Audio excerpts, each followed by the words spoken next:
హల్లెలూయా. స్తోత్రము తండ్రి, స్తోత్రము తండ్రి. అలాగనే ప్రియ సంగమా, ఈ రాత్రి కాల సమయంలో డిసెంబరు నెలలో జరగబోతున్న కూడికలన్నిటికీ దేవాది దేవుడు అధ్యక్షత వహించి ఆయన సన్నిధి మన మధ్యలో ఉంచి ఈ యొక్క కూడికలన్నీ కూడా క్రిస్టమస్ ఆరాధన 31వ రాత్రి వాగ్దాన కూడిక బల్ల కార్యక్రమమును 1వ జరుగుతున్న ప్రేమ విందు 1వ తారీఖు జరుగుతున్నటువంటి జనవరి 1 ఆరాధనను జయప్రదంగా పరిశుద్ధాత్మదేవుడు మన మధ్యలో ఉండి ఆ జరుగుతున్న ప్రతి కూడికలను కూడా జయప్రదంగా జరిగిస్తున్నాడని విశ్వాసముతో ప్రభు సన్నిధిలో ఏ కొదువు లేకుండా ఎటువంటి ఆటంకము లేకుండా జయప్రదంగా విస్తారమైన జనసమూహము ఈ యొక్క ప్రాంగణం అంతా నిండి పొర్లిపోయిన ఆత్మలో దేవాది దేవుడు ఈ రాత్రి నుంచి ప్రతి బిడ్డలు సిద్ధపరిచి ఆ దినానికి స్థలములు పూరేళ్ళు వలె దేవాది దేవుడు జనాన్ని అందరినీ పోగు చేస్తున్నాడు.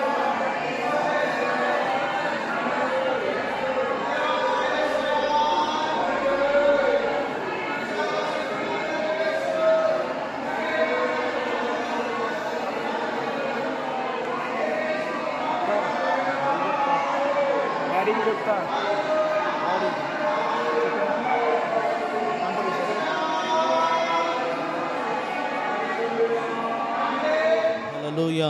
చేతులు పైకెత్తి దేవుని స్తోత్రం చెప్దామా. హల్లెలూయా, హల్లెలూయా. మంచిది ప్రియులరా, ఈ రాత్రి కూడి వచ్చిన ప్రతి ఒక్కరికి కూడా ప్రభువైన యేసుక్రీస్తు నామమున వందనములు చెల్లించుకుంటున్నాను. ఈరోజు 75వ రోజు ప్రార్థన కూడిక. ఇంకా మనకు ఒక 25 రోజులు ప్రతిరోజు సాయంత్రము 7 గంటల నుంచి 9 గంటల వరకు ఎడతెగక ఈ ప్రార్థన కూడికలు జరుగుతూ ఉంటుంది. ప్రతి ఒక్కరు కూడా ఈ కూటములలో కలుసుకొని దేవుని మాటలు విని ప్రభువు అయిన యేసుక్రీస్తు రాకడకు సిద్ధపడాలని ప్రభు పేరట తెలియచేస్తున్నాము. ప్రకటన చేసిన రీతిగా వచ్చే నెల డిసెంబర్ 10వ తారీఖున మనకు ఈ కూటములు పూర్తవుతున్నది. అదేవిధంగా క్రిస్మస్ ఆరాధన కూడా ఉంటుంది. ఆ రోజు భోజన కార్యక్రమాలు ఉంటాయి. కాబట్టి ఆ రోజు జరుగుతున్న ఆ భోజన కార్యక్రమం కొరకు మీరు ప్రతిరోజు మీ వ్యక్తిగత ప్రార్థనలో జ్ఞాపకము చేసుకోండి. అదేవిధంగా క్రిస్మస్ ఆరాధనలు తర్వాత కేరల్స్ ఉంటుంది. వచ్చే నెల ఆఖరి రోజు 31, అలాగనే నూతన సంవత్సరము 1వ తారీఖున ఆరాధన ఉంటుంది. ఆ రోజు కూడా భోజన కార్యక్రమం ఉంటుంది. వీటన్నిటికి కావలసిన మీ వ్యక్తిగత ప్రార్థనలో ఆర్థికం కొరకు ప్రార్థన చేయండి. ఈరోజు దేవుని వాక్య భాగము ఎఫెసీయులకు రాసిన పత్రిక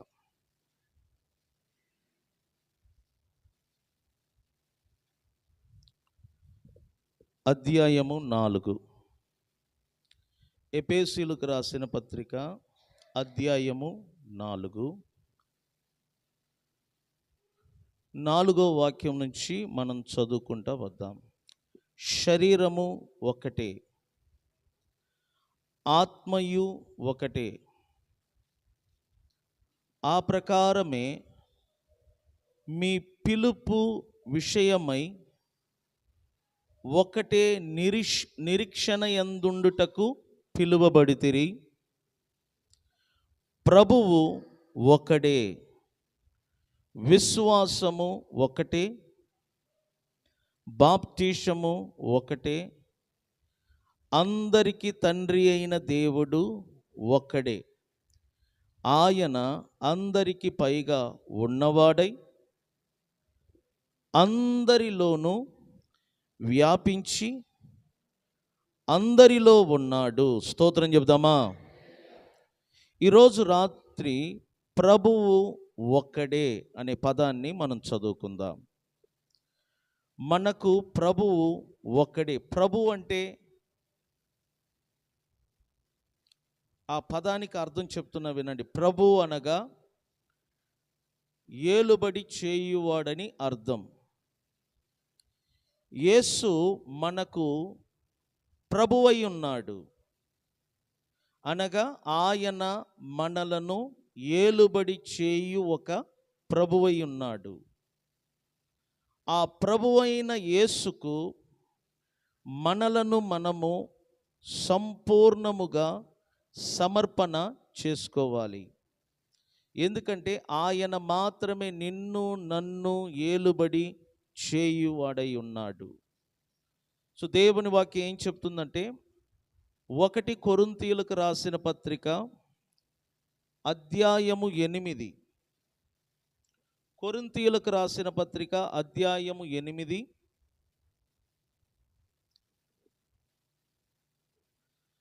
6వ వాక్యము నుంచి నేను చదువుతాను, మీరు జాగ్రత్తగా గమనించండి. మనకు ఒక్కడే దేవుడున్నాడు, ఆయన తండ్రి. ఆయన నుండి సమస్తము కలిగెను, ఆయన నిమిత్తము మనము ఉన్నాము. మరియు మనకు ప్రభువు ఒక్కడే. చెప్పండి, మనకి ఎవరంట? మనకు ప్రభువు ఒక్కడే, ఆయనే యేసుక్రీస్తు. ఆయన ద్వారా, చెప్పండి, ఆయన ద్వారా సమస్తమును కలిగెను. స్తోత్రం చెబుదామా? చూడండి, ఆయన ద్వారా అనగా యేసుక్రీస్తు ద్వారా సమస్తమును కలిగెను. మనము ఆయన ద్వారా కలిగిన వారము. చూసారా? పైన మాటను చూడండి. తండ్రి గురించి చెప్తున్నప్పుడు బైబిల్ ఏం చెప్తుందంటే మనకు దేవుడు ఒక్కడే. ఆ దేవాతి దేవుడు మనందరికీ తండ్రి అయి ఉన్నాడు. గుర్తుపెట్టుకోండి, దేవుడు మీకు తండ్రి అయి ఉన్నాడు. దేవుడు మీకు తండ్రి అయి ఉన్నాడు. సమస్తము ఆయన నుండి కలిగెను. సమస్తము ఆయన నుండి కలిగెను. కానీ ప్రభు విషయానికి వస్తే మనకు ప్రభువు ఒకడే, ఆయన యేసుక్రీస్తు. ఆయన ద్వారా సమస్తము కలిగెను. చూడండి, తండ్రి నుండి సమస్తము కలిగెను అంటే తండ్రి సమస్తమునకు మూలమై ఉన్నాడు. తండ్రి సమస్తమునకు మూలమై ఉన్నాడు. కానీ యేసుక్రీస్తు ద్వారా సమస్తమును కలిగెను. కలిగినది ఏదైనను యేసుక్రీస్తు లేకుండా కలగలేదు. కాబట్టి మన ప్రభువైన యేసుక్రీస్తు ద్వారా సమస్తము కలిగెను. ఆయన సృష్టికర్తగా పిలువబడుతున్నాడు. యేసుక్రీస్తు సమస్తమును కలిగించినవాడు. యేసుక్రీస్తు ద్వారా సూర్య చంద్ర నక్షత్రాలు, ఈ సృష్టి, మానవుడు, ప్రతిదీ కూడా యేసుక్రీస్తు ద్వారా కలిగెను. మనము ఆ యేసుక్రీస్తు ద్వారా కలిగిన వారమంట. చేతులు పైకెత్తి ఆ ప్రభువైన యేసు నామమునకు మహిమ కలుగునట్లుగా స్వరమెత్తి స్తోత్రం చెప్పండి అందరు కలిసి. హల్లెలూయా. ఎందుకంటే ఆయన ద్వారా మనము కలిగెను. యేసుక్రీస్తు ద్వారా మనము కలిగెను. చూడండి, తండ్రి నుండి సమస్తము కలిగెను. ఆ మాటకు అర్థం ఏంటంటే ప్రతిదీ తండ్రిలో నుండి వచ్చినది. ఈ సృష్టి యావత్తు కూడా తండ్రిలో నుండి వచ్చినది. కానీ ఈ సృష్టి యేసుక్రీస్తు ద్వారా కలిగింది. ఈ మాటకు మీకు అర్థమయ్యే రీతిలో ఒకటి చెప్తున్నాను చూడండి. ఒక ధనవంతుడు ఉన్నాడు. పెద్ద భవనము కట్టాలని ఆలోచిస్తున్నాడు. ఆ భవనము ఏ విధముగా కట్టాలి, ఎంత హైట్ కలిగిన భవనము కట్టాలి, ఆ భవనము యొక్క వెడల్పు, పొడవు, విస్తరణ, ఇవన్నీ కూడా ఆ యజమానుడు తనలో తాను ఒక ప్లానింగ్ వేసుకుంటున్నాడు. ఆ భవనములో ఎన్ని గదులు ఉండాలి, ఎన్ని అంతస్తులు ఉండాలి, ఇవన్నీ కూడా తనలో తాను ఆలోచిస్తూ ఒక ప్రణాళిక వేసుకుంటున్నాడు. తనలో వేసిన ఆ ప్రణాళిక అంతటిని ఒక ఇంజనీరింగ్ పిలిచి ఆ ఇంజనీరింగ్కి చెప్తున్నాడు, ఇదిగో నేను ఒక భవనం కట్టాలనుకుంటున్నాను. ఆ భవనము ఇంత విస్తరణ కలిగిన ఒక స్థలములో కట్టాలి. ఆ భవనము ఇన్ని అంతస్తు కలిగి ఉండాలి. ఆ భవనములో ఇన్ని గదులు ఉండాలి. తాను ఎటువంటి భవనము కట్టాలని తనలో తాను ప్రణాళిక వేశాడో ఆ ప్రణాళిక మొత్తాన్ని ఆ యజమానుడు ఒక ఇంజనీరింగ్కు చెప్పగా, ఆ ఇంజనీరింగ్ ఏం చేస్తున్నాడంటే ఆ యజమానుడు చెప్పిన ఆ ప్లానింగ్ ప్రకారంగా అతడు ఒక మ్యాప్ తయారు చేస్తున్నాడు. దానికి ఎంత ఖర్చు అవుతున్నది, దానికి ఎంత స్థలం అవసరం, దానికి ఎంత మెటీరియల్ అవసరం, ఇవన్నీ కూడా ఇంజనీరింగ్ తయారు చేసి ఆ ఇంజనీరింగ్ ఏం చేస్తున్నాడంటే దాని సంబంధించిన మనుషులను పిలిచి ఆ మనుషుల ద్వారా ఆ యొక్క భవనాన్ని ప్రారంభిస్తున్నాడు. ఆ భవనమును కట్టి పూర్తి చేస్తున్నాడు. ఇక్కడ చూడండి, ఇంజనీరింగ్ ద్వారా ఆ భవనం ప్రారంభించబడి కట్టి పూర్తి అవుతుంది. కానీ ఆ భవనము ఎలా కట్టాలి, ఏ విధంగా కట్టాలి అన్న సలహా ఇచ్చింది మాత్రం ఎవరంట? చెప్పండి, ఎవరంట? ఆ యజమానుడు. అదేవిధంగా దేవుడు ఈ సృష్టిని తయారు చేయాలి. ఈ సృష్టిని ఎలా తయారు చేయాలి, ఈ సృష్టిని ఎందుకు తయారు చేయాలి, ఎవరి కొరకు తయారు చేయాలి, అలాగని ఈ సృష్టిని ఏలుబడి చేయుటకు మనుషులను తయారు చేయాలి. వారిని ఏ రూపములో ఏ పోలికలో తయారు చేయాలి, ఇవన్నీ కూడా తండ్రి అయిన దేవుడు తన లోపల ఒక ప్రణాళిక గీశాడు. మన తండ్రి అయిన దేవుడు తన లోపల ఒక ప్రణాళిక గీసి పెట్టాడు. ఆ ప్రణాళిక అంతటిని తన కుమారుడైన క్రీస్తునకు చెప్తున్నాడు. నా కుమారుడా, నేను ఒక ప్రపంచాన్ని సృజించాలనుకుంటున్నాను. ఆ ప్రపంచము ఇలా ఉండాలి, ఈ విధంగా ఉండాలి, ఆ ప్రపంచములో ఏమేమి ఉండాలనో ఇవన్నీ ఉండాలి. అలాగనే ఆ ప్రపంచాన్ని ఏలుబడి చెయ్యటానికి మన పోలిక చొప్పున నరులను చెయ్యాలి. ఆ ప్రపంచాన్ని ఆ నరుల చేతికి అప్పగించాలి. ఆ నరులు ఆ ప్రపంచాన్ని ఏలుబడి చెయ్యాలి. భూమి మీద ఆ నరులు దేవుని చిత్తమును నెరవేర్చున్నట్లుగా ఆ నరులను తయారు చెయ్యాలి.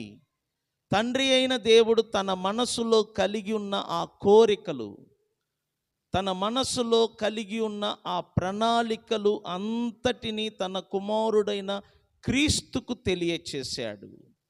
సృష్టి అనేది తండ్రిలో నుండి వచ్చిన ఒక ఐడియా. మనమందరము ఈరోజు ఇలా సృజించబడ్డామంటే, ఇలా సృజించబడటానికి ఈ ఐడియా ఎవరిలో నుండి వచ్చిందంట? తండ్రిలో నుండి. సూర్యుడు, చంద్రుడు, నక్షత్రాలు ఇవన్నీ కూడా సృజించబడటానికి ఎవరిచ్చిన ఐడియా అంట? చెప్పండి, అది తండ్రి. తండ్రి చెప్పిన ఐడియా ప్రకారంగా, తండ్రి చెప్పిన ప్లానింగ్ ప్రకారంగా క్రీస్తు తన నోటి మాటల ద్వారా ఈ సృష్టి మొత్తాన్ని కలిగించాడు. తండ్రి చెప్పాడు, చెప్పండి, తండ్రి చెప్పాడు ఇలా కలిగించాలి, ఇలా సృజించాలని. తండ్రి చెప్పినట్లుగా కుమారుడైన క్రీస్తు ఈ సృష్టి మొత్తాన్ని తన నోటి మాటల ద్వారా ఏం చేశాడంట? సృజించాడు. సృష్టి యేసు క్రీస్తు ద్వారా సృజించబడ్డది. కానీ ఈ సృష్టిని ఇలా సృజించమని క్రీస్తుకు మాత్రము సలహా ఇచ్చింది, క్రీస్తుకు మాత్రము ఐడియా ఇచ్చింది ఎవరు అంటే పరలోకమందున్న మన తండ్రి అయిన దేవుడు. చూడండి, తండ్రి చెప్పాడు, కుమారుడు నెరవేర్చాడు. కుమారుడు చేసిన ఈ సృష్టి అంతటిని పరిశుద్ధాత్మ దేవుడు లోకానికి బయలుపరుస్తున్నాడు. ఒక విధంగా చెప్పాలంటే దేవాతి దేవుడు త్రియేకముగా ఉండి ఈ సృష్టి మొత్తాన్ని సృజించారు. ఇది మీరు అర్థం చేసుకోవాలి. తండ్రి చెప్పాడు, కుమారుడు తండ్రి చెప్పినట్లుగా ఈ సృష్టిని కలగజేశాడు. స్తోత్రం చెప్దామా? అందుకే బైబిల్ అంటుంది, సమస్తము తండ్రిలో నుండి కలిగింది. ఈ సృష్టి కలగటానికి కారణం తండ్రి. ఈ సృష్టి ఇలా కలగ చేయాలి, ఇలా సృజించాలి అని తండ్రి చెప్పాడు. ఆయన కుమారుడైన క్రీస్తు తన నోటి మాటల ద్వారా సర్వమును కలిగించాడు. అప్పుడు ఆయన పేరు ఏంటి తెలిసిన? యేసు కాదు, అప్పుడు ఆయన పేరు వాక్యం. యేసు ఈ భూమిలో పుట్టటానికి ముందు దేవునితో ఉన్నాడు, దేవుడై ఉన్నాడు. అప్పుడు ఆయన వాక్యముగా పిలువబడుతున్నాడు. యేసు దేవుని వాక్యముగా, దేవుని శబ్దముగా పిలువబడుతున్నాడు. కాబట్టి ఈ సృష్టి మొత్తాన్ని వాక్యముగా పిలువబడుతున్న ఆ దేవుడు తన నోటి మాటల ద్వారా కలగజేశాడు. మనమందరము వాక్యముగా పిలువబడుతున్న ఆ దేవుని వలన, దేవుని ద్వారా మనమందరము సృజించబడ్డాం.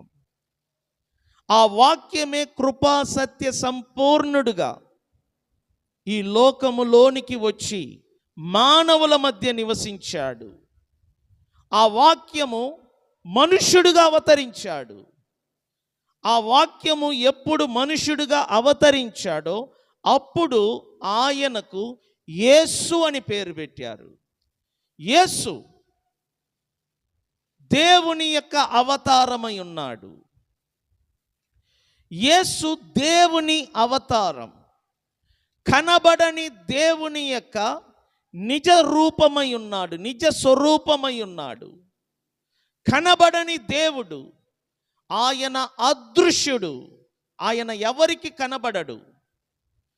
కనబడని దేవుడే యేసు అనే ఒక వ్యక్తి రూపములో ఈ లోకములో తన్ను తాను బయలుపరుచుకున్నాడు. యేసు ఎవరు అనగా అదృశ్య దేవుని యొక్క స్వరూపి. చెప్పండి, యేసు ఎవరంట చెప్పండి?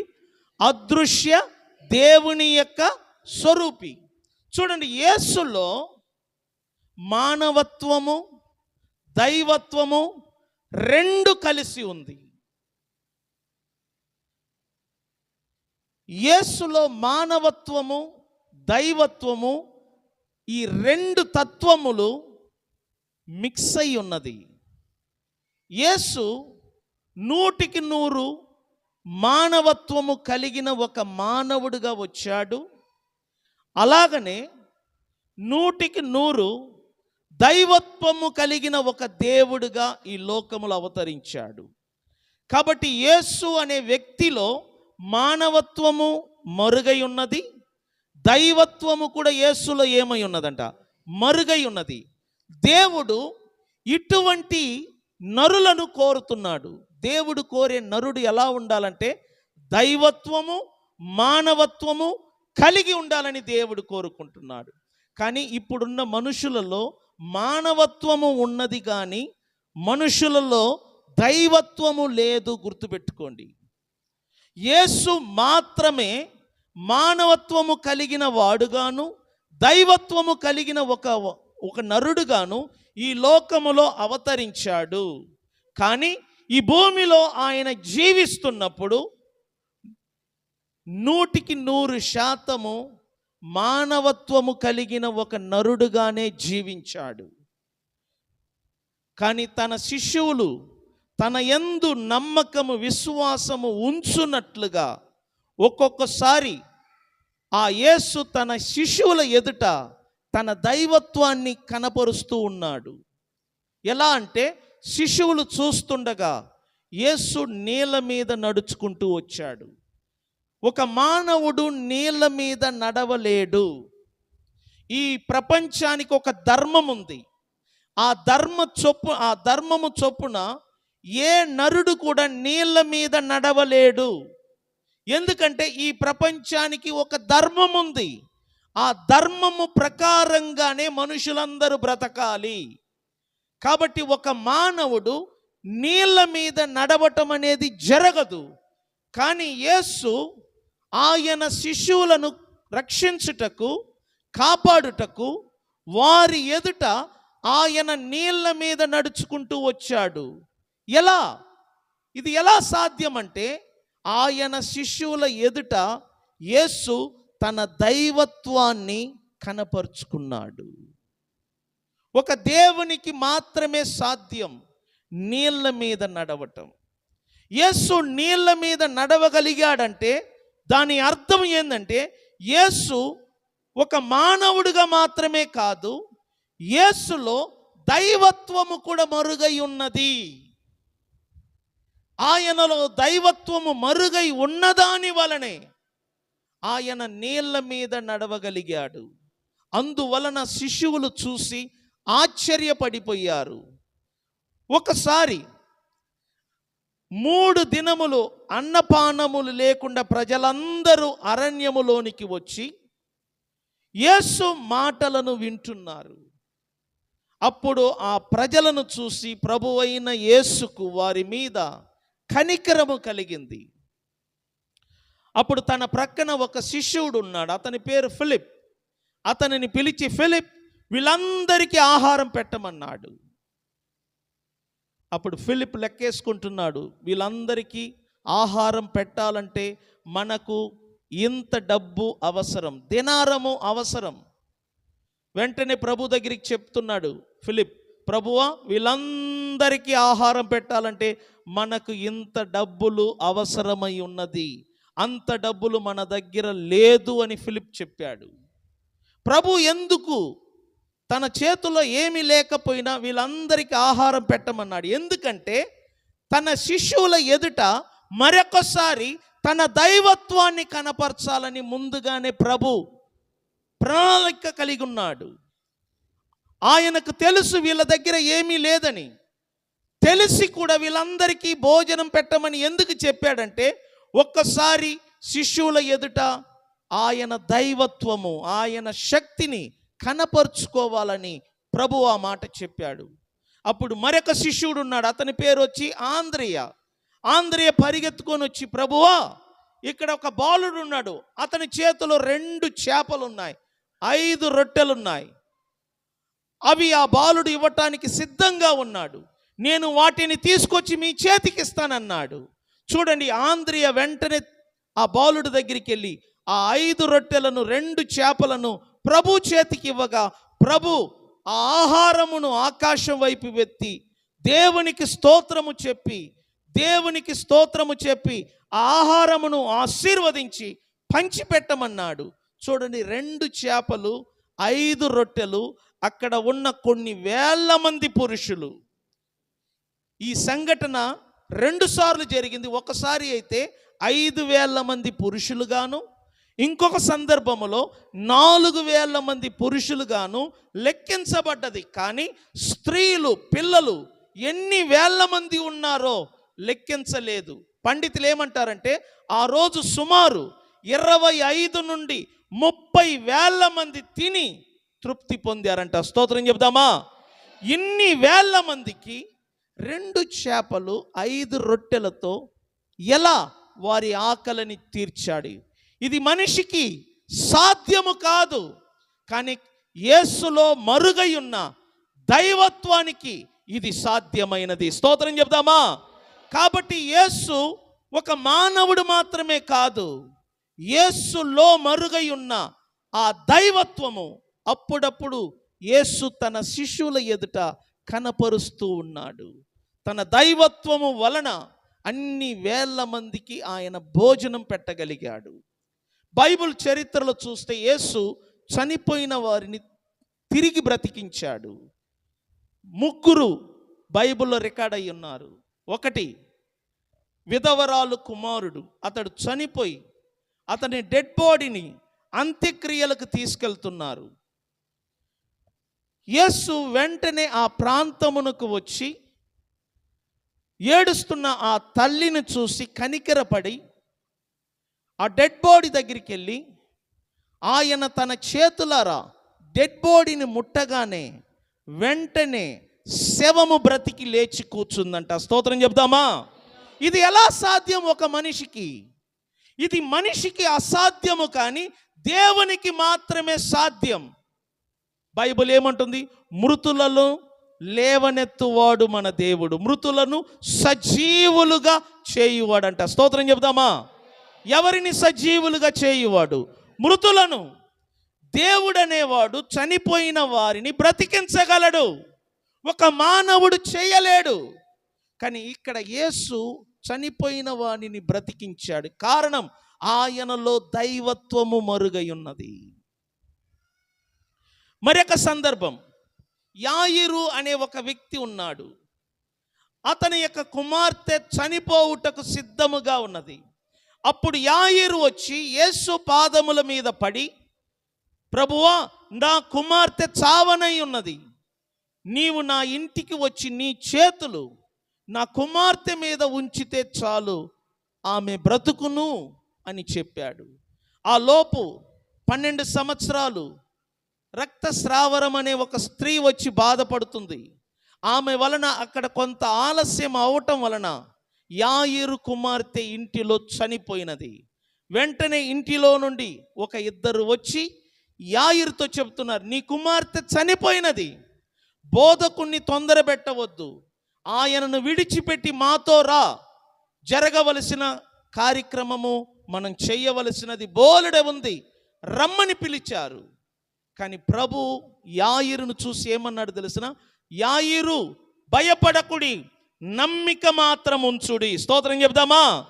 నువ్వు ఏ నమ్మకముతో నా యొద్దకు వచ్చావు? నువ్వు ఏ నమ్మకముతో నన్ను నీ ఇంటికి పిలిచావు? నువ్వు ఏ నమ్మకముతో నాతో నువ్వు నా ఇంటికి వచ్చి నా కుమార్తె మీద నీ చేతులు ఉంచితే చాలు, చావనయ్యున్న నా బిడ్డ ఏమవుతుందంట? బ్రతుకుతుంది. ఏ నమ్మకముతో వచ్చి నువ్వు నాతో చెప్పావో అదే నమ్మకం కలిగి ఉండు. నీ కుమార్తె చనిపోయినది, అయినను వారి మాటల మీద లక్ష్యం పెట్టవద్దు, వారి మాటలను పట్టించుకోవద్దు.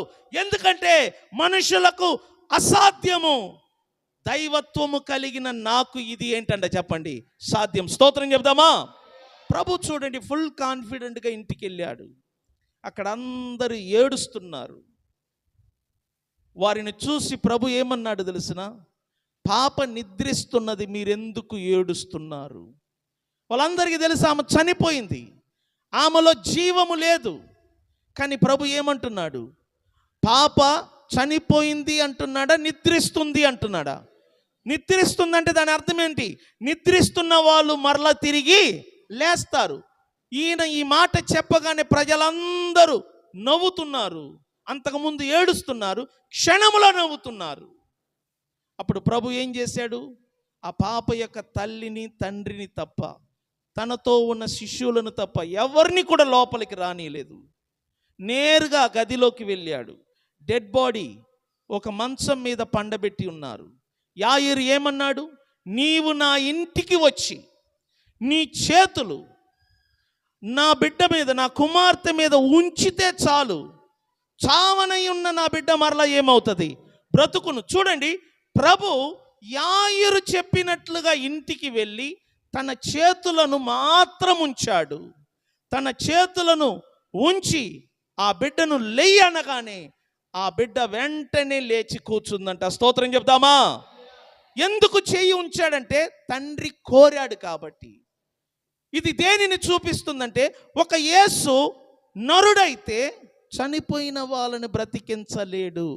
యేసులో దేవుడు మరుగై ఉన్నాడు కాబట్టి చనిపోయిన మనుషులను కూడా ఆయన ఏం చేశాడంట? లేవనెత్తాడు. మూడవ సందర్భం, మార్తా మరియా, వాళ్ళకు ఒకే ఒక సహోదరుడు. అతడు చనిపోయి 4 రోజులైంది. ఆ శవాన్ని పాతిపెట్టి 4 రోజులైంది. 4 రోజులైన తర్వాత ప్రభు వచ్చాడు. ప్రభు వస్తున్నాడన్న మాట మరియా మార్త వినగానే ప్రభు దగ్గరికి పరిగెత్తుకొని వచ్చారు. ప్రభు కాళ్ళ మీద పడి ఏడుస్తున్నారు. అప్పుడు మార్తాతో ప్రభు అంటున్నాడు, మార్తా, నువ్వెందుకు ఏడుస్తున్నావు? నీకు విశ్వాసము లేదా? దేవుని యందు విశ్వాసముంచుడి, అప్పుడు నీవు దేవుని మహిమను కనులారా చూస్తావని చెప్పాడు. అయినను మార్తాకు దేవుని మీద విశ్వాసము లేదు. కాబట్టి ఆమె యొక్క అవిశ్వాసమును చూసి ప్రభు కూడా కన్నీళ్లు విడిచాడు. ప్రభు ఎందుకు కన్నీళ్లు విడిచాడంటే వారి యొక్క అపనమ్మకం, వారి యొక్క అవిశ్వాసమును బట్టి ఆయన అక్కడ కన్నీరు కార్చినట్లుగా బైబిల్లో రికార్డ్ అయి ఉంది. అప్పుడు ప్రభు ఏమన్నాడు తెలుసునా?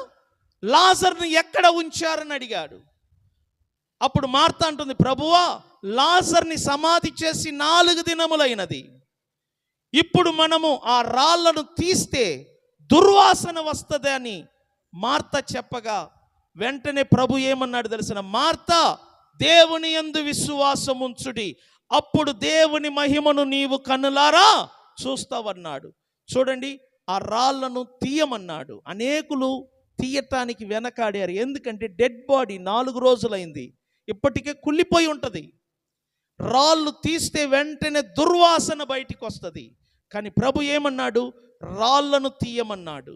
తీయమని చెప్పగానే వారు తీశారు. ఇప్పుడు చూడండి, లాజర్ లేచిరా అని పలకగానే చనిపోయిన డెడ్ బాడీ లేచి బయటికి వచ్చిందంట. స్తోత్రం చెప్దామా? ఇది ఒక మనిషినికి అసాధ్యము, కానీ దేవునికి ఏంటంటే చెప్పండి, యేసు ప్రభు తన శిష్యుల ఎదుట దైవత్వాన్ని కనపరిచాడు. తాను దేవుడై ఉన్నాడు, అదృశ్య దేవుని స్వరూపి అయి ఉన్నాడు అని తన శిష్యులు నమ్మునట్లుగా ఆయన తన శిష్యుల ఎదుటనే రోగాలు స్వస్థపరిచాడు. తన శిష్యుల ఎదుట సముద్రమును గద్దించాడు, గాలిని గద్దించాడు, తుఫానును గద్దించాడు. ఆయన గద్దించగా గాలి, తుఫాను, సముద్రము నిమ్మలమైనదంట. స్తోత్రం చెబుదామా? అప్పుడు శిష్యులు అనుకుంటున్నారంట, ఈయన ఇంతకు ఎవరో? ఈయన గద్దించగా గాలి నిమ్మలమైనది, ఈయన గద్దించగా సముద్రం నిమ్మలమైనది, ఈయన గద్దించగా తుఫాను నిమ్మలమైనది. అంటే యేసయ్య సముద్రముతో మాట్లాడుతుంటే సముద్రం లోబడుతుంది, గాలితో ఆయన మాట్లాడుతుంటే గాలి లోబడుతుంది, తుఫానుతో మాట్లాడుతుంటే తుఫాను లోబడుతుంది. ఈ సృష్టిలోనే ఈ శిష్యులు ఇంతటి గొప్ప వ్యక్తిని వారి జీవితంలో చూడలేదు. అందుకు వారిలో వారు అనుకుంటున్నారు, ఇంతకు ఈయన ఎవరో, ఈయన ఎవరో? ఎందుకంటే ఏ నరుడు కూడా గాలితో మాట్లాడడు, ఏ నరుడు కూడా సముద్రముతో మాట్లాడడు, ఏ నరుడు కూడా తుఫానుతో మాట్లాడడు. ఒక సందర్భములో అంజూరపు చెట్టుతో మాట్లాడుతున్నాడు. చెట్టుతో మాట్లాడుతున్నాడు, అర్థం చేసుకోండి. చెట్టును శపించాడు, తన నోటి మాటలతో చెట్టును శపించాడు. ప్రభు శపించగానే ఆ చెట్టు ఎండిపోయినది. చెట్టుతో మాట్లాడుతున్నాడు, గాలితో మాట్లాడుతున్నాడు, సముద్రముతో మాట్లాడుతున్నాడు, తుఫానుతో మాట్లాడుతున్నాడు. ఒక సందర్భములో అయితే దురాత్మలతో మాట్లాడుతున్నాడు. దురాత్మలు తనతో మాట్లాడుతున్నప్పుడు మాట్లాడవద్దని గద్దిస్తున్నాడు. ప్రభు గద్దించగానే దురాత్మలు లోబడుతున్నాయి. చూడండి, యేసు మానవ రూపములో ఉండినను ఆయనలో దైవత్వము మరుగై ఉన్నది. స్తోత్రం చెప్దామా? ఆయనలో దేవుడు మరుగై ఉన్నాడు. మనకు యేసుకు తేడా అదే. మనమందరము మానవత్వములో పుట్టిన వారము. 100కి 100 మనుషులుగా పుట్టాం, మనుషులుగానే బ్రతుకుతున్నాం, మనుషులుగానే జీవిస్తున్నాం, మనుషులుగానే చనిపోతున్నాం. యేసు అలా కాదు.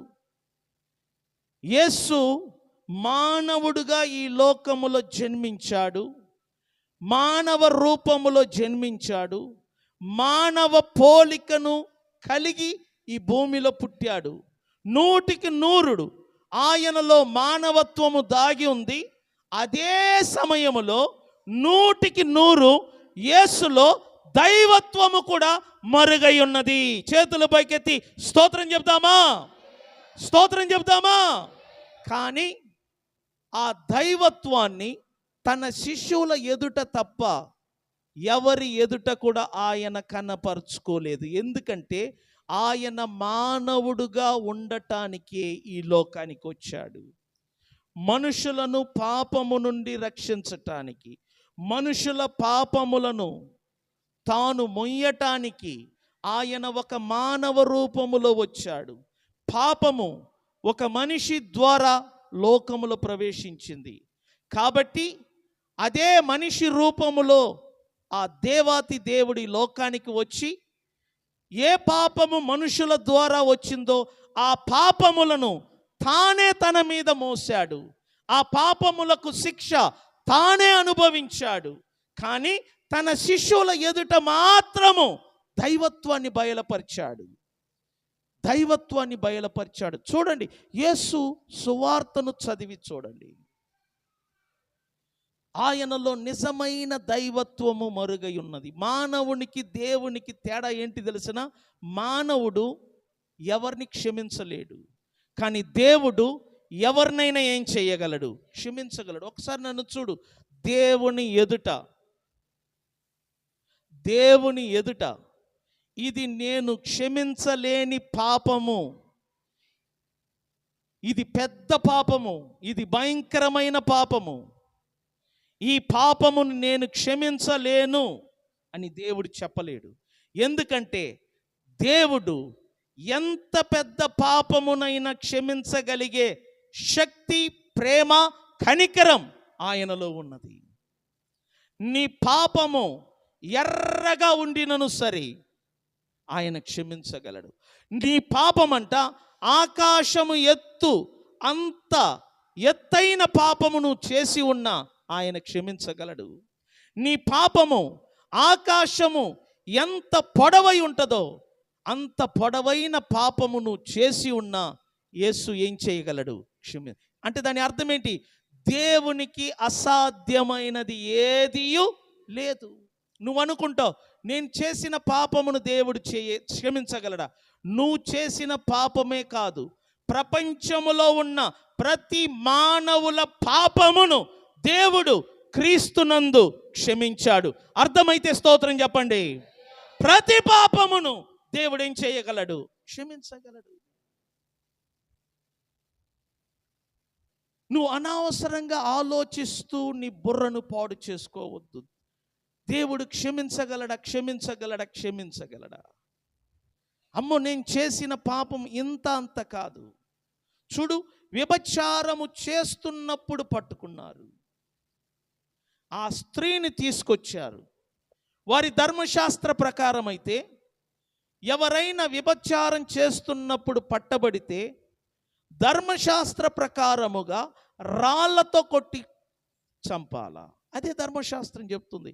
కానీ ఆ స్త్రీని ప్రభు క్షమించాడు. అప్పుడు ప్రజలందరికీ కోపం వచ్చింది. మోషే రాసిన ధర్మశాస్త్ర ప్రకారంగా రాళ్లతో కొట్టాలి కదా, ఇతనేంటి క్షమిస్తున్నాడు? క్షమించే అధికారం ఇతనికి ఎవరిచ్చారు? అంటే యేసును మనలాంటి ఒక మానవుడిగా వారు చూస్తున్నారు, కానీ ఆయనలో మరుగైయున్న దేవుణ్ణి ఆ రోజుల్లో ఉన్న ప్రజలు చూడలేకపోయారు. అందుకే ఆయన ఏం చేశాడు? తన శిష్యువులు చూస్తుండగా ఆ స్త్రీని క్షమించాడు. ఎందుకంటే పాపములను క్షమించే అధికారము కానీ, అర్హత కానీ, యోగ్యత కానీ ఒక దేవుడికి తప్ప ఎవరికి లేదు. మరి యేసు ఒక వ్యభిచారములో పట్టబడ్డ స్త్రీని క్షమించగలిగాడు అంటే ఆయన నిజమైన దేవుడు అనటానికి అదే రుజువు. దేవుడు మాత్రమే క్షమాపణ ఇచ్చే హృదయము గలవాడు. మీరు చూడండి, మీ తోటి వారు ద్రోహం చేస్తే మీరు క్షమించలేరు. మీకు ఎవరైనా అన్యాయం చేస్తే మీరు క్షమించలేరు. ఎవరైనా మిమ్ములను నోటి మాటలతో బాధపరిస్తే మీరు క్షమించలేరు. ఎందుకు తెలుసున? మీలో దైవత్వము లేదు, మీలో మానవత్వం ఉంది. కానీ నేను చెప్తున్నాను, మీరందరూ ఒక మానవత్వము కలిగిన నరులుగా ఉండటము కాదు దేవుని చిత్తం. మీలో కూడా దైవత్వము మానవత్వము రెండు కలిసి ఉండాలి. అదే దేవుని యొక్క చిత్తము. మీలో ఎప్పుడు దైవత్వము ఏర్పడుతుందో మీరు ఎవరినైనా క్షమించగలరు, దేనినైనా క్షమించగలరు, ఎంతటి వ్యక్తినైనా క్షమించగలరు. ఎందుకంటే ఒక దైవత్వమునకు మాత్రమే క్షమించే అధికారం ఉంటుంది. యేసు చూడు, ఎవరిని కూడా త్రోసివేయలేదు, ఎవరిని కూడా నిందించలేదు, ఎవరిని కూడా తప్పు పట్టలేదు. ఎందుకు తెలుసిన? ఆయన దేవుని రూపములో వచ్చిన ఒక నరుడు. ఎవరిని అయినా ఆయన ప్రేమించగలడు. కుష్ఠరోగి, ప్రభువా నీకు చిత్తమైతే నన్ను శుద్ధినిగా చేయమన్నాడు. ధర్మశాస్త్రం ఏమంటుంది? కుష్ఠరోగం అనేది ఒక అంటువ్యాధి. అటువంటి రోగము గలవారిని గ్రామములో ఉంచకూడదు. మరి ఎక్కడ ఉంచాలా? ఊరికి బయట పాలెములో ఉంచాలా. అదే వారికి శిక్ష. చనిపోయేంత వరకు వారు అక్కడే పడి ఉండాలా. వారి మీద చేతులు ఉంచకూడదు, వారిని ముట్టకూడదు. కానీ బైబిల్ ఏమంటుంది తెలిసిన? యేసయ్య తన చేతులారా కుష్ఠరోగిని ముట్టాడంట. స్తోత్రం చెప్దామా? అది దైవత్వము, అది కనికరము గల హృదయము, ప్రేమ గల హృదయము. దేవుడు ఏ ప్రేమ కలిగి ఉన్నాడు, దేవుడు ఏ కనికరము కలిగి ఉన్నాడు, దేవుడు ఏ దయా గుణము కలిగి ఉన్నాడు, అవన్నీ కూడా యేసులో మనం చూడగలం. ఎందుకంటే యేసు ఒక మానవుడు మాత్రమే కాదు, ఆ మానవునిలో మరుగై ఉన్న దేవుని కుమారుడు అంట. స్తోత్రం చెప్దామా? యేసు నిజమైన దేవుడు. ఆయన క్షమించగలడు, ఆయన ప్రేమించగలడు, ఎవరిని త్రోసివేయడు, ఎవరిని కూడా అసహించుకోడు, ఎవరిని కూడా దూరము చెయ్యడు. తన యొద్దకు వస్తున్న ప్రతి వారిని ఆయన ఆశీర్వదిస్తాడు. ఎటువంటి రోగులు వచ్చినా ఆయన ముట్టి బాగు చేస్తాడు. ఆ రోగము ఎలాంటి కండిషన్ అయినా సరే ఆయన మాత్రం బాగు చేయగలడు. ఒక్కొక్కసారి నరులు ఫెయిల్ అవుతారు రోగులను బాగు చేయటం. ఒక్కొక్కసారి వైద్యులు కూడా ఫెయిల్ అవుతారు. మన బైబిల్లో చూసాం కదా, వైద్యము వలన కూడా ఆ రక్త సావరము వేదనతో అనుభవిస్తున్న ఆ స్త్రీ ఆ రోగము నుండి బయటపడలేకపోయింది. ఎందుకంటే వైద్యము కూడా ఆమెను బాగు చేయలేకపోయింది. కానీ యేసయ్య ఆమెను ఏం చేశాడంట? అంటే యేసుకు అసాధ్యమైనది ఈ సృష్టిలో లేనే లేదు. స్తోత్రం చెబుదామా? ఎందుకంటే ఆయన నరుడు మాత్రమే కాదు, ఆయనలో దైవత్వము కూడా ఏమై ఉన్నదంట? మరుగై ఉన్నది. యేసులో దేవుడు, యేసులో మానవుడు. మానవత్వము, దైవత్వము, ఇవి రెండు ఆయనలో మరుగై ఉన్నది. మన చూపుకు ఆయన మానవ రూపములో కనబడుతున్నాడు, కానీ ఆయనలో మరుగై ఉన్న దైవత్వము అప్పుడప్పుడు తన శిష్యుల ఎదుట కనపరుస్తూ ఉన్నాడు. యేసులాగా ఈ లోకములో ఏ నరుడు కూడా బ్రతికింది లేదు. ఏ నరుడైనా గాలితో మాట్లాడగలడా? ఏ నరుడైనా దయ్యములతో మాట్లాడగలడా? ఏ నరుడైనా సముద్రముతో మాట్లాడగలడా? ఏ నరుడైనా చెట్లతోను కొండలతో మాట్లాడగలడా? ఆయన మాట్లాడటం మాత్రమే కాదు, ఆయన మాట్లాడుతున్నప్పుడు అవి ఆయన స్వరమునకు లోబడుతుంది. గాలి ఆయన మాటకు లోబడింది, సృష్టి ఆయన మాటకు లోబడింది, సముద్రపు నీళ్లు ఆయన నడుస్తున్నప్పుడు ఆయన పాదములను మోసుకుంటూ వెళ్ళింది. చూసావా?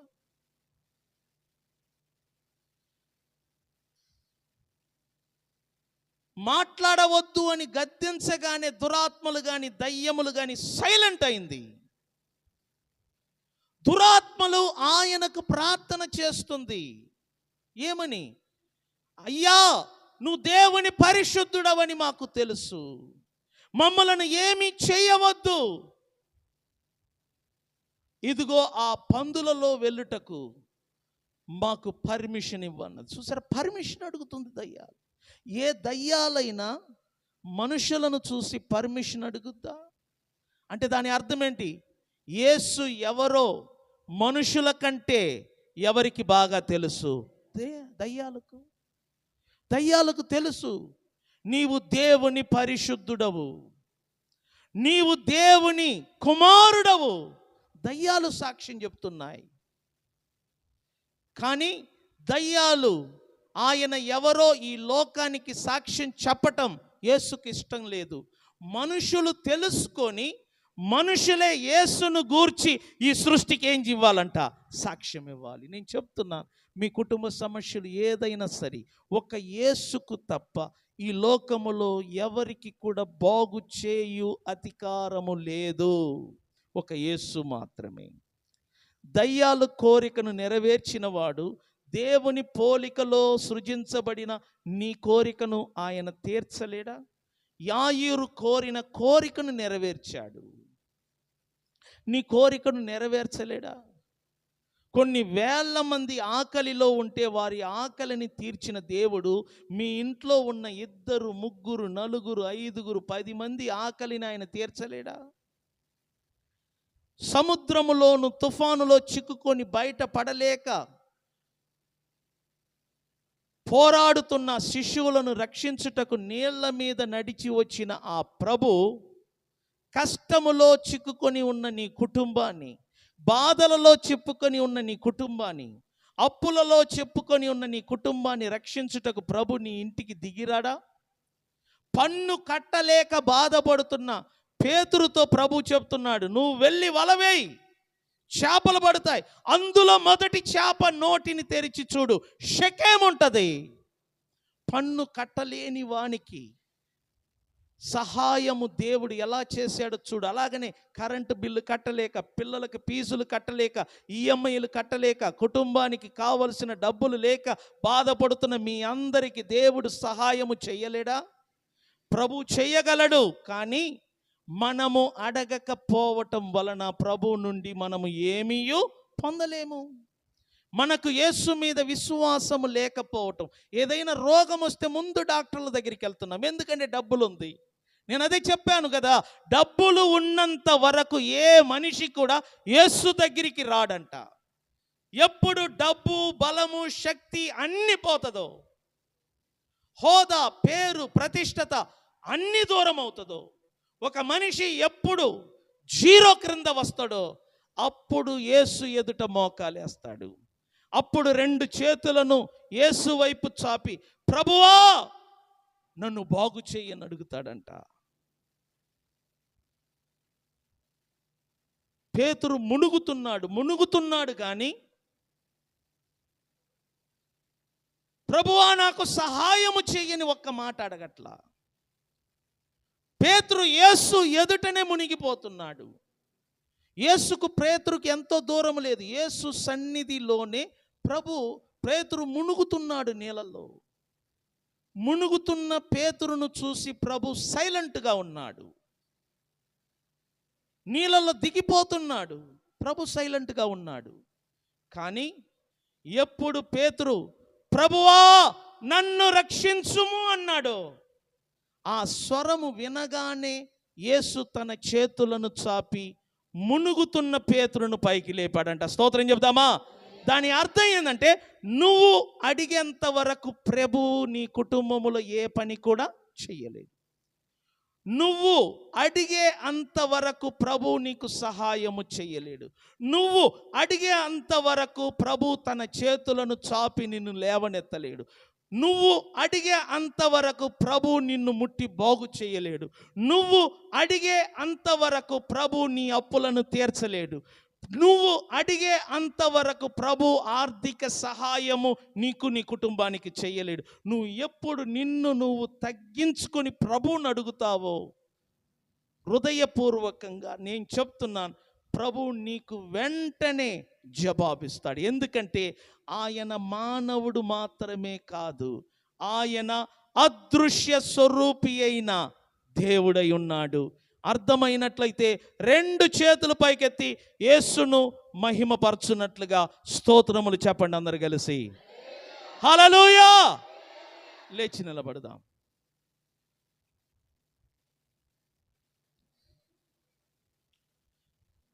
ప్రతి ఒక్కరు మీ చేతులు ఆకాశం వైపెత్తి, మనకు ప్రభు ఒక్కడే, ఆయన యేసుక్రీస్తు. సమస్తము ఆయన ద్వారా కలిగెను, మనము ఆయన ద్వారా కలిగిన వారము. అనగా మనలను యేసు సృజించాడు అని అర్థం. మన లోపల ఆయన ఊపిరి పని చేస్తుంది. మన లోపల ఆయన శ్వాస పని చేస్తుంది. ఈరోజు మనము గాలి పీల్చి గాలి వదులుతున్నాం. అది ఆయన మనకిచ్చిన ఆ ఊపిరిని బట్టి. యేసయ్య మనలో తన ఊపిరిని ఊదకపోతే ఈరోజు మనము బ్రతికే వారము కాదు. యేసును బట్టి మనము కలిగి ఉన్నాం. ఆయన ద్వారా మనము సృజించబడ్డాం. మనలను సృజించిన సృష్టికర్త ఎవరో కాదు, మన ప్రభువు అయిన యేసు. ఆయన నీ రక్షకుడు మాత్రమే కాదు, ఆయన నీ ప్రభువై ఉన్నాడు. ఆయనే నిన్ను సృజించిన సృష్టికర్తవై ఉన్నాడు. ఆయనను నువ్వు మహిమపరచాలి. ఆయన నామాన్ని నువ్వు స్తుతించాలి, కీర్తించాలి. ఆయన ఎదుట నీ చేతులు పైకెత్తి స్వరమెత్తి ప్రతి ఒక్కరూ ఆయనకు మనస్ఫూర్తిగా స్తోత్రములు చెల్లించుదాము. అందరం కలిసి కొద్ది క్షణము స్తోత్రములు చెల్లించుదాము. హల్లెలూయా. స్తోత్రం. స్తుతించండి దేవుని బిడ్డలు, ప్రతి ఒక్కరు స్తుతించండి, స్వరమెత్తి స్తుతించండి. యేసయ్యా, యేసయ్యానికే స్తోత్రం, స్తోత్రం అని స్తుతించండి.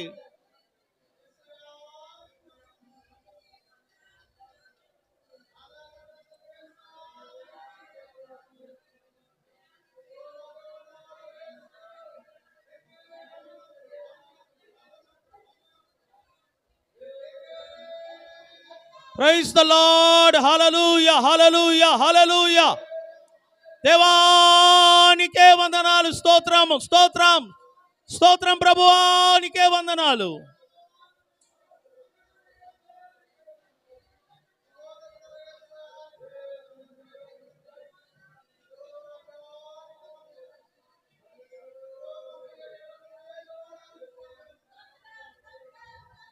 దేవానికే వందనములు, స్తోత్రములు ప్రభువా.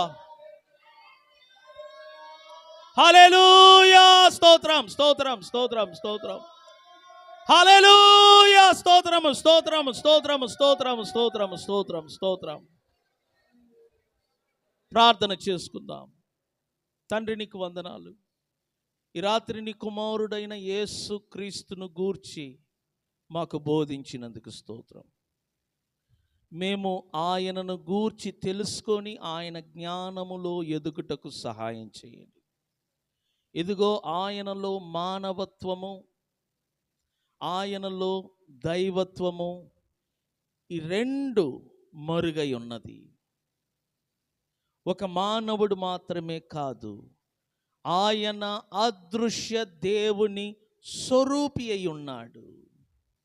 కనబడని దేవుణ్ణి మేము యేసులో మాత్రమే చూడగలము. కాబట్టి మా ఫోకస్, మా దృష్టి యావత్తు కూడా యేసు మీద ఉండుటకు సహాయం చేయండి. పరిశుద్ధాత్మ దేవ, యేసును గూర్చి మాకు తెలియచేయండి, బోధించండి. యేసును గూర్చి మాకు సాక్ష్యం ఇవ్వండి.